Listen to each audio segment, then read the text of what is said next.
Ang masaya na sanang pagkikita na nauwi sa away dahil sa chapter na ito ay dito natin masasaksihan ang malaki drama moments sa pagitan ni Arthur at Tesha at kung paano pinatalsik ng ating bida ang Vice President na hindi man lang hinahawakan. Kaya huwag na nating patagalin pa. Let's go! Nagsimula ang chapter na ito kung saan pinag-uusapan ng lahat si Princess Tesha Ireland. Narinig daw nila na matagal na itong nanatili sa campus nung nakaraang taon pa bilang direct disciple ni Director Goodsky. Sinabi ng isang estudyante na kilala daw ang direktor sa pagiging mahigpit at ni minsan hindi pa siya kumuha ng disciple. Kaya napaisip sila na ganyan nga talaga kagaling ang prinsesa ng Eleanor at bukod pa ron, sobrang ganda pa niya. At napatugon din ng isa na parang andaya naman dahil sabi daw ng iba, sobrang strikta daw niya at napakamanhid pa. Na sinabi naman ng isa, ano naman ngayon? Nasagot naman itong napaisip lang siya kung ano kaya ang kailangan niyang gawin para mapansin ng isang napakagandang prinsesa. Biglang nagsalita si Tesha at binati niya na magandang araw ang lahat ng mga estudyante. Siya ay nagpakilala na siya si Tesha Ireland, ang inyong student council president. Sinabi niya na una sa lahat, binabati niya ang lahat dahil sila ay natanggap sa pinakaprestiyosong institusyon ng mga mages sa buong kontinente. Bagamat siya ay isang first year student gaya ng lahat, nabigyan siya ng privilege na maagang masilayan at masundan ang takbo ng akademya ng isang buong taon. Dagdag pa niya na habang natuto sila at bumuo ng ugnayan sa loob ng akademyang ito, nakita rin niya ang hindi pantay na pagtrato lalo na sa mga scholar mage. Kaya kung ang simpleng pagkakaiba ng uniforme ay naging dahilan ng pagkakahiwa-hiwalay, paano na kung pag-uusapan nila ang lahi? Ngayon, narito siya sa harap ng lahat ng mga estudyante ng bagong henerasyon at mataimtim siyang nakikiusap na iwaksi ang lahat ng lumang kaisipan ng henerasyon na siyang pinagmulan ng alitan sa pagitan ng iba't ibang lahi. Kaya kung paanong nagkaisa ang mga maharlikang pamilya upang buuin ng konseho, gayon din dapat ang ating gawin bilang kinabukasan ng kontinenteng ito. Nagsisipalakpakan ng lahat at makikitang si Arthur ay napalakpak din sa naging speech ni Tesha at si Selby ay sobrang saya nang nakita ang kanyang mama na nasa ibaba at gusto niyang mag-hi ang papa niya sa mama niya. Kaya napatanong nga itong si Arthur kung bakit naging mama ni Selby si Tesha. Ngunit nagulat na lamang ang dalawa nang nakita si Elijah dahil ito ay napatulala na makikitang namula ang pisngi nito habang nakangiti at napasabing, "Arthur, I think I'm in love." Biglang na-confuse itong si Arthur kaya nainis nga itong si Elijah kung bakit ganyan makatitig si Arthur sa kanya. Kaya wika ng ating bida, pang-apat na beses mo na ata sinabi ang salitang yan nung papunta tayo dito sa building na to. Kaya sinabihan niya ng shut up si Arthur. Napangiti na lamang si Arthur at napasabi na malaki na talaga ang pinagbago niya habang minamasdan si Tesha. Kaya umalma kaagad itong si Elijah kung paano nalaman ni Arthur na malaki na ang pinagbago nito. Na napawikang, kilala mo ba siya ha? Huwag mong sabihin sa akin na kilala mo rin siya gaya kung paano mo na parang kilala sina Princess Kathleen at Prince Curtis. Kaya tinulak ni Arthur ang mukha nito at napasabing lumayo ka nga weirdo at dahan-dahang napatingin muli kay Tesha. Maya-maya, nasa labas na ang dalawa. At habang naglalakad, may napansin si Elijah na ang lahat ng mga babaeng dumadaan sa kanila ay napapatingin talaga kay Arthur. At napaisip siya kung hindi lang ba ito napansin ni Arthur o wala lang talaga siyang pakialam. Kaya nainis na naman itong si Elijah dahil lagi talaga siyang lugi kay Arthur. Biglang may narinig ang dalawa na may nag-aaway at nakita nilang isang dwarf ang minamaliit ng isang tao na sinabi nga nitong hindi niya talaga makita kung paano makakamit ng pandak na gaya nito ang pagiging isang tunay na augmenter. Bakit kaya hindi na lang ito mag-focus sa paggawa ng mga sandata para sa mga tunay na mandirigmang kagaya niya? Kaya inis nga na sinagot ng dwarf, sino ka sa tingin mo? Wika ni Elijah kay Arthur na puntahan kaagad nila upang matingnan kung ano talaga ang nangyayari. Na ang nasa isip naman ni Arthur, malinaw na isa na naman itong lantarang racism at mukhang dito talaga papahirapan si Tesha. Nagpakilala ang tao na siya si Nicholas Gel na napasabing bakit mo hindi subukang makipag-duel sa akin pandak? Kaya sagot ng dwarf, hihingi ka ng sorry sa akin mamaya at kaagad siyang nagpakilala na siya si Brosnan Bor, nagdideklarang makipag-duel kay Nicholas Gel na makikitang may pinindot siya sa kanyang chest badge at pinindot din ni Nicholas ang kanyang chest badge upang tanggapin ng duelo. Umilaw ang kanilang badge pati na rin ang kinatatayuan nila na parang nagkaroon ng barrier. Kaya napaisip nga itong si Arthur na hindi siya makapaniwalang ang artifact na ipinamamahagi ng paaralan ay kayang lumikha ng barrier sa paligid para sa mga opisyal na duelo sa loob ng paaralan. Kinuha ni Nicholas ang kanyang sandata from Dimension Ring, pati na rin si Brosnan kinuha na rin niya ang kanyang dual-edged axe from Dimension Ring, habang si Elijah ay napacheer up sa kababayan niyang dwarf na ikinagulat ng iba dahil hindi naman siya mukhang dwarf. Samantalang si Arthur ay ginamit ang kanyang kakayahan para makita ang core level ng dalawa na ito ang si Nicholas sa isang dark red core habang si Brosnan ay isang solid black core at sabing tingnan natin kung ano ang kaya ng dalawang to. Kaagad tumalon si Brosnan upang simulan kagad ang laban habang si Nicholas ay kalmado lang. Sabay nag-chanting ang dalawa para sa gagawin nilang magic technique kung saan ibinaon ni Nicholas ang kanyang dalawang espada sa ground at lumikha siya ng dalawang matutulis na bato upang atakihin si Brosnan. Kaya napatanong nga itong si Elijah kung anong klaseng dull blades ang mga yan, habang si Arthur ay napaisip na ang kakayahang mag-conjure ng earth magic ng ganon bilang augmenter kahit isa pa lang siyang red core mage ay nagpapatunay lang na hindi lang siya may talento kundi dumaan din ito sa matinding pagsasanay. Subalit, easy lang itong winasak ni Brosnan at dumiretso sa pag-atake towards Nicholas gamit ng kanyang Tremor Smash, kaya hinandaan na rin ni Nicholas ang kanyang mga paa para sa mabilisang pagtalon. Hindi tumama ang Tremor Smash ni Brosnan at tumama lang ito sa lupa at dito'y napansin niya na nasa itaas na pala itong si Nicholas, handa nang umatake sa likuran niya, kaya matapang itong hinarap ni Brosnan at nakapag-counter pa kaagad na siyang nagpatalsik kay Nicholas.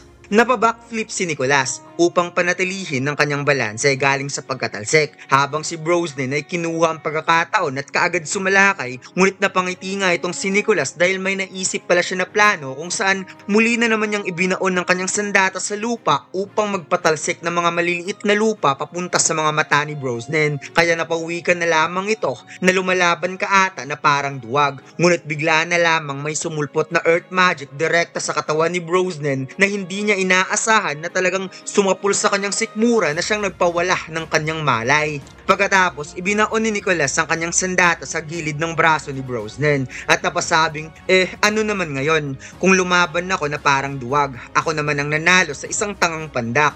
Samantalang nalungkot naman itong si Elijah sa nangyari sa kababayan niya, ngunit napansin niya na parang may kakaiba ata dito.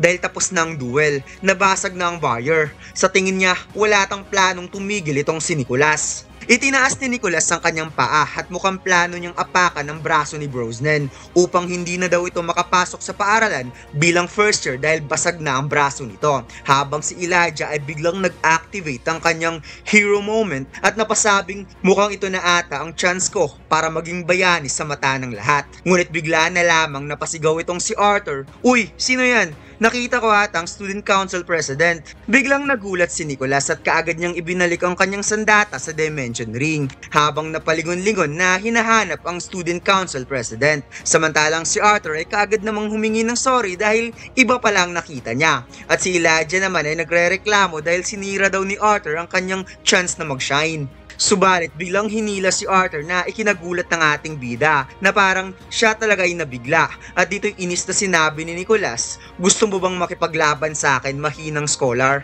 Sino ka para sirain ang duel ko?" Napangiti lang ang ating bida at itinaas niya ang kanyang kamay at napasabing, "Kumalma ka lang, hindi mo ba narinig kanina na bawal ang discrimination at saka tapos ng duel bago mangyari ang gusto mong gawin?" Itinulak si Arthur at sinabi na siya lang ang dapat na magdi-decide kung kailan magtatapos ang duel. Kaya napasabi sa isipan ng ating bida na hindi ata ganyan ang rules ng duel. At habang paalis na itong si Nicholas, sinabi niya na wag kang magpapahuli sa akin na mag-isa sa loob ng klase dahil patay ka sa akin. Ngunit itong si Selby ay kitang-kita na sobrang inis na, kaya bigla niya itong dinuraan sa batok. Napatigil si Nicholas at napalingon muli towards Arthur na parang lalabas na ata ang mga mata niya sa sobrang galit. At si Arthur ay casual lang nangumiti at tinuro si Selby na napasabing, "Oops, hindi ako." At si Selby naman ay napangiti na tinuro si Arthur. Hindi na talaga nakapagpigil pa si Nicolas, kaya kinuha niya na ang kanyang weapon dahil sino daw ito para maglakas loob, ngunit bigla na lamang may nagsalita na napasabing, "Sige, kaya mo ba? Subukan mo lang." Kaya napatigil nga itong si Nicolas at si Elijah ay napalingon habang ang lahat ng estudyante ay nagulat sa kanilang nakita. At si Arthur at Selby naman ay napalingon dahil ang dumating pala ay ang student council president kasama ang kanyang vice at si Lilia. Pagkatapos, ang sumunod na eksena ay nagkaroon muna ng kaunting flashback kung saan matapos ang ceremony kanina, naglakad-lakad sa labas si Tesha at ang mga kasama niya sa council. Napatugon ng Vice President na si Cleve kay Tesha na kailangan nilang gumawa ng agenda bago pa dumating ang mga disciplinary. Ngunit iba ang nasa isip ni Tesha, kundi si Arthur, dahil hindi daw niya ito nakita during speech kanina. At mukhang nag-skip ito sa ceremony. Ngunit sinabi naman sa kanya ni Master Goodsky na pumasok si Arthur sa school. Napaisip si Tesha kung paano kaya siya mag-react kay Arthur kung halimbawa magkikita sila, magkukunwari na wala lang at kalmado, or maybe maging pala kaibigan. Ngunit what if si Arthur mismo ang gustong maghanap sa kanya? Kaya napapikit mata na lamang si Tesha sa kaka-overthink kung ano nga ba talaga. Ngunit ang hindi niya alam, kanina pa siya kinakausap ng Vice President, kaya nagulat tuloy siya. Wika ng Vice President na mukhang hindi ata maganda ang pakiramdam ni Tesha, kaya nagmungkahi ito na i-cancel na lamang ang ibang meetings. Ngunit pinigilan niya ito dahil okay lang siya at marami pa silang gagawin sa araw na to. Ngunit biglang napansin ng kanyang mga mata na parang may nag-aaway, at ito nga yung moment na sinabi ni Nicolas na huwag hayaan ni Arthur na mahuli niya ito sa loob ng klase. Napansin ng Vice President na parang si Nicolas ata from House of Drill ang may kaaway, at narinig niya na isa itong si Nicolas na may malaking potential na estudyante na pumasok last year, at nakita rin niya na ang kalaban ni Nicolas ay parang isa itong first year. Mukhang baguhan ata ang pulang buhok na lalaking ito, ngunit wala naman siyang naalala na kilala ang batang ito sa mga noble prospective student, kaya mukhang isa lang siyang pangkaraniwang tao. Samantalang si Lilia ay parang familiar niya ang mukhang ito, kaya nang sinubukan ni Nicolas na kunin ang kanyang sandata, parang dumaan ng kuryente sa katawan ni Lilia at Tesha sa sobrang pag-aalala dahil sigurado silang patay ang estudyanteng ito kung tuluyang maiinis itong si Arthur. Kaya dito na sinabi ni Tesha, "Kaya mo ba? Subukan mo lang," na sobrang ikinagulat ni Nicolas. Lumapit si Tesha habang si Nicolas ay kaagad niyang itinago ang kanyang espada, at si Arthur ay kalmado lang na makikitang galit na nga itong si Tesha dahil inaway ang baby niya. Kaagad itinuro ni Nicolas si Arthur at napasabing isa lang itong malaking misunderstanding. Paliwanag niya, tinanggap niya ang isang duel sa isang dwarf na si Brusnen. Ngunit bigla silang ininterrupt ng first year na ito, habang itong si Selby ay napahay kaagad sa mama niya. Casual na napasay hello si Arthur kay Tesha, habang si Lilia ay parang nag-aalala na tumakbo kaagad kay Arthur upang kumustahin kung ano ang nangyari. Nagulat na napatanong si Tesha na magkakilala pala itong si Lilia at Arthur, kaya pinaliwanag ni Lilia na matagal nang nagtatrabaho ang ama ni Arthur sa kanyang ama, kaya matagal na silang magkakaibigan. Natugon naman ang ating bida, tama, matagal na rin silang magkasamang nakatira, kaya parang nablangko tuloy ang utak ni Tesha sa sinabi ni Arthur, at si Lilia naman ay kaagad na pasabing mukhang may kaunting misleading ata ang sinabi mo, Arthur. Nasagot naman itong, "Tama naman ako kaya mas lalo tuloy na blanco ang utak ni Tesha. Napatanong ang Vice President kay Nicolas kung ano ang ibig sabihin nito, dahil kahit nasabihing dinistorbo ka, hindi pa rin yun sapat na dahilan para bunutin ang sandata laban sa kanya. Napaliwanag naman ito na gusto lang niya itong takutin, wala naman siyang balak na ito ay patamaan. Napahawak sa ulo ang Vice President na napasabing kung ganun naman pala, kung maaari pwede naman siguro nila itong palampasin. Ngunit biglang nagsalita ang President na ang pagtutok ng sandata sa isang tao sa labas ng isang duelo ay malinaw na paglabag sa alintuntunin ng paralan. At dagdag pa nito na kahit pinigilan pa nito ang sandata bago tumama, ngunit ang mismong aksyon na yun ay sapat na para suspindihin ka. Kaya parang batang suwail itong si Nicolas na pinagalitan ng tiyahin niya. At dito'y sinabi ni Tesha na tatanungin kita ulit, "Kaya mo ba? Subukan mo lang," na makikitang nahirapan na makapagsalita itong si Nicolas sa sobrang takot, kaya yumuko na lamang ito sa harap ni Arthur at humingi ng tawad dahil nagpadalos-dalos lang daw siya dahil sa galit, habang si Arthur ay napawisel-wisel lang. Wika ni Tessa kay Nicholas na ire-report niya kaagad ang ginawa nito, kaya maaari na itong umalis at sinabihan niya rin yung iba na umalis na rin.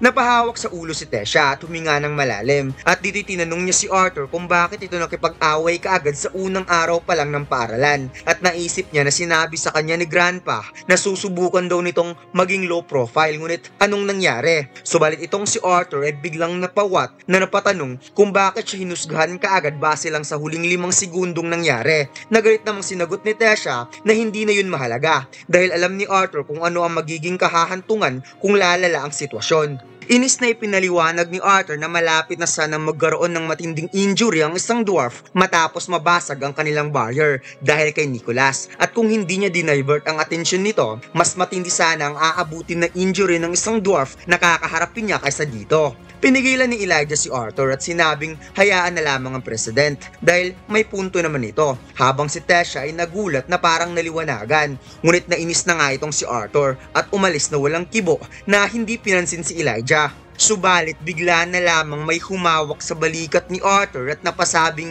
"Teka muna, first year, sa kulungan ka ba lumaki? Ang laki ata ng boses mo." Habang si Tessa ay mas lalong nag-aalala kung ano ang pwedeng mangyari kay Cleve, kaya sinubukan niya itong pigilan, ngunit wika ng Vice President, hindi niya yun magagawa at hindi niya ito palalampasin na basta ka na lamang babastusin ng isang tulad niya, at walang duda na siya ay lumaki na walang tamang asal dahil ganun ang pagpapalaki sa kanya. Napatingala na lamang si Arthur at napasabing, "Hay nako, sobrang nakakasawa na ang mga taong basta-basta na lang kumakapit sa kanyang balikat katulad nito." Kaya napawat nga itong si Cleve na napatanong, "Anong sinabi mo?" Ngunit napansin na lamang niya na parang unti-unti na siyang lumulutang at nakita niyang lumayo na talaga siya kay Arthur at naging baliktad na ang paningin niya. It's turned out na ginamit ng ating bida ang wind elemental attribute para patalsikin itong si Cleve, kaya parang nahulog sa gusali ang Vice President na ang puwet niya ang unang nag-touchdown. Kaagad nilapitan ni Lilia si Cleve habang si Elijah ay humingi ng tawad at sinamahan na lamang si Arthur pauwi. Ngunit itong si Tessa ay gusto sana niyang kausapin si Arthur, subalit parang pinipigilan siya ng sarili niya at nahirapan na siyang makapagsalita. Pagkatapos, ipinakita ang mala Oxford na paaralan ng Cyrus Academy na makikitang ang unang araw ng klase ay tapos na. Habang itong si Tessa ay binabagok niya ang kanyang ulo sa dingding dahil lahat ay nasira. Wala na.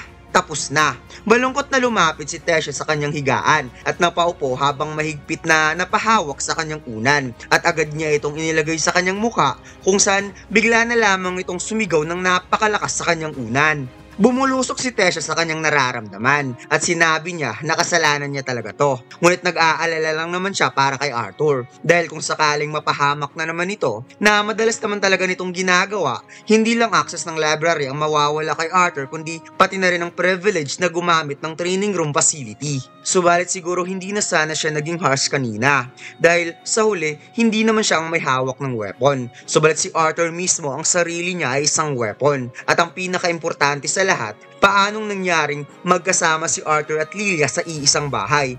Ano yun? Basta lang siya nakahanap ng babae tapos nakalibre na kaagad ng tirahan? Biglang naisip ni Tessa na kasalanan lahat to ni Master Goodsky dahil kung hindi lang sana siya naging student council president, wala na sana siyang pakialam sa patas na pagtrato ng mga estudyante. Magiging masaya na sana ang muling pagkikita nila ni Arthur, kaya napawikan na lamang siya. Grabe, nakakainis naman to. May kumatok sa pintuan at nagpakilala na siya si Cleve na gustong kumustahin si Tessa dahil parang pagod na pagod ito sa mga meetings nila kanina, lalo na pagkatapos ng enkwentro nila sa first year na yon. Kaya wika ni Tessa, okay lang naman siya dahil hindi naman siya ang tumilapon at sumakit ang puwet.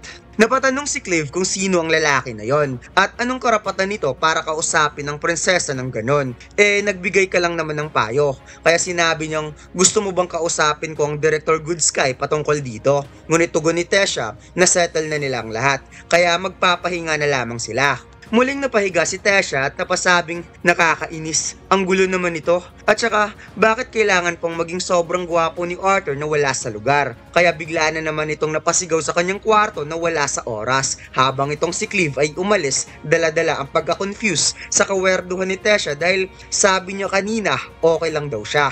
Pagkatapos, lumipat ang eksena sa kwarto ni na Elijah at Arthur na sobrang na-amaze nga itong si Elijah sa laki ng paralan at binigyan pa sila ng magandang matutulugan at napatanong kung iniisip pa rin ba ni Arthur yung pag-shoulder toast niya sa kanilang vice president. Nasagot naman ng ating bida, tama ka. At kung ano-ano pa. Wika ni Elijah na napakabihira lang ni Arthur na maapektuhan ng ganon dahil sa karaniwan nitong ginagawa ay hindi lang nito pinapansin at umaalis na lang. Kaya parang na-realize nga ni Arthur na oo nga no, wala namang mali sa sinabi ni Tesha kanina. Bakit nga ba siya nainis? Dahil ba si Tesha ang nagsabi ng ganon sa kanya? Kalimutan ko na lang nga, ang tapos ay tapos na. Biglang may kumatok sa pintuan na ikinagulat ng dalawa at nang binuksan ni Arthur ang pintuan, nagulat na lamang siya sa kanyang nakita dahil ito pala ay si Director Cynthia Goodsky na napasabing, "Good evening Arthur, maaari ba akong tumuloy?" At dito lang nagtatapos ang chapter na to mga lods. Huwag mo sanang kalimutan mag-like, comment at mag-subscribe sa ating YouTube channel at mag-follow sa ating Facebook page. Salamat!